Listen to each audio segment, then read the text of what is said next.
Assalamualaikum warahmatullahi wabarakatuh. Halo teman-teman semuanya, perkenalkan nama saya Nabila Marsyanda dengan NIM 858966601. Pada kesempatan kali ini saya akan melakukan praktikum IPA tentang ciri-ciri makhluk hidup yang ada di lingkungan sekitar kita. Makhluk hidup adalah semua yang memiliki kehidupan seperti manusia, hewan, dan tumbuhan. Makhluk hidup memiliki ciri-ciri khusus yang membedakannya dari benda mati. Agar lebih mudah dipahami, kita akan harus mengamati contoh nyata di sekitar kita. Yuk mulai aja. Adapun alat bahan yang digunakan sangat sederhana, yaitu lingkungan sekitar seperti manusia, hewan, dan tumbuhan, serta kertas dan alat tulis untuk mencatat hasil pengamatan. Ciri yang pertama, bernafas. Bernafas merupakan proses pertukaran gas antara makhluk hidup dengan lingkungannya, yaitu mengambil oksigen dan mengeluarkan karbon dioksida. Oksigen tersebut digunakan dalam proses metabolisme untuk menghasilkan energi.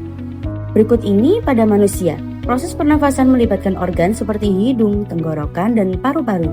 Udara yang masuk akan diproses sehingga oksigen dapat diserap oleh tubuh. Yang berikutnya ada hewan.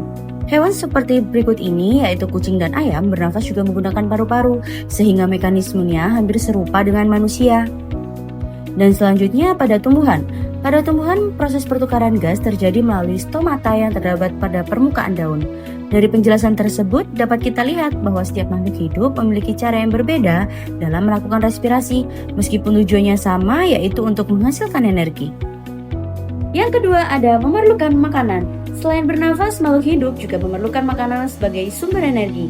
Energi ini sangat penting karena digunakan untuk melakukan berbagai aktivitas seperti bergerak, tumbuh, dan menjalankan fungsi tubuh lainnya. Pada manusia, kebutuhan energi diperoleh dengan cara mengonsumsi makanan yang bergizi. Hewan juga membutuhkan makanan sesuai dengan jenisnya, misalnya ayam berikut yang memakan biji-bijian. Berbeda dengan manusia dan hewan, tumbuhan dapat membuat makanannya sendiri melalui proses fotosintesis dengan bantuan cahaya matahari. Dengan demikian, meskipun cara memperoleh makanannya berbeda, semua makhluk hidup tetap membutuhkan energi untuk mempertahankan kehidupannya. Yang ketiga ada bergerak. Bergerak merupakan salah satu tanda bahwa makhluk hidup dapat merespon kebutuhan hidupnya, seperti mencari makanan, menghindari bahaya, serta beradaptasi dengan lingkungan. Pada manusia, gerakan dilakukan dengan bantuan otot dan tulang, sehingga manusia dapat berjalan, berlari, dan melakukan berbagai aktivitas lainnya.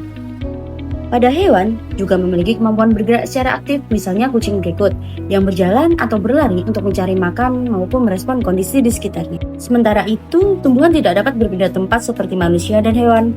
Namun, tumbuhan tetap dapat bergerak sebagai respon terhadap rangsangan tertentu. Contohnya adalah tumbuhan putri malu yang akan menutup daunnya ketika disentuh.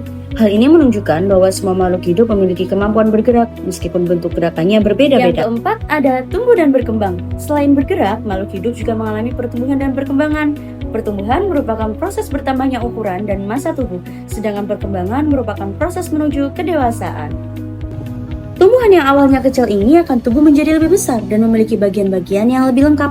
Dengan demikian, pertumbuhan dan perkembangan menjadi salah satu ciri penting yang menunjukkan adanya kehidupan. Yang kelima ada berkembang biak. Tujuan dari berkembang biak adalah untuk melestarikan jenisnya agar tidak punah.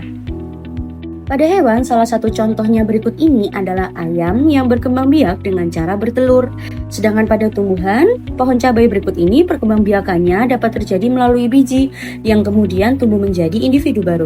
Hal ini menunjukkan bahwa setiap makhluk hidup memiliki cara masing-masing dalam mempertahankan kelangsungan hidup jenisnya. Dan yang keenam ada peka terhadap rangsangan. Rangsangan dapat berupa sentuhan, cahaya, suhu, maupun suara dari lingkungan sekitar. Hewan juga dapat merasakan rangsangan di sekitarnya, seperti kucing yang bergerak atau menoleh ketika mendengar suara. Ataupun ketika kucing sedang diganggu, ia akan merespon sebagaimana ia akan marah karena diberi rangsangan yang cukup kuat. Tumbuhan pun juga menunjukkan respon terhadap rangsangan, contohnya putri malu yang menutup daunnya ketika disentuh. Dengan demikian, kemampuan merespon rangsangan merupakan salah satu tanda bahwa makhluk hidup dapat berinteraksi dengan lingkungannya. Ciri terakhir mengeluarkan zat sisa hasil metabolisme. Zat ini harus dikeluarkan agar tidak membahayakan tubuh.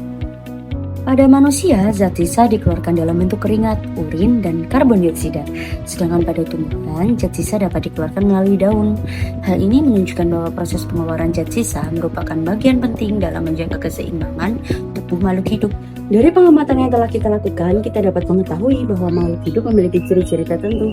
Ciri-ciri tersebut meliputi bernafas, memerlukan makan, bergerak, tumbuh dan berkembang biak, peka terhadap rangsangan, dan mengeluarkan zat sisa. Semua ciri tersebut dapat kita temukan dengan mudah di lingkungan sekitar kita. Nah, teman-teman, sekarang kita jadi lebih memahami makhluk hidup di sekitar kita. Yuk kita terus belajar dan mengamati lingkungan. Sampai jumpa di pembelajaran berikutnya.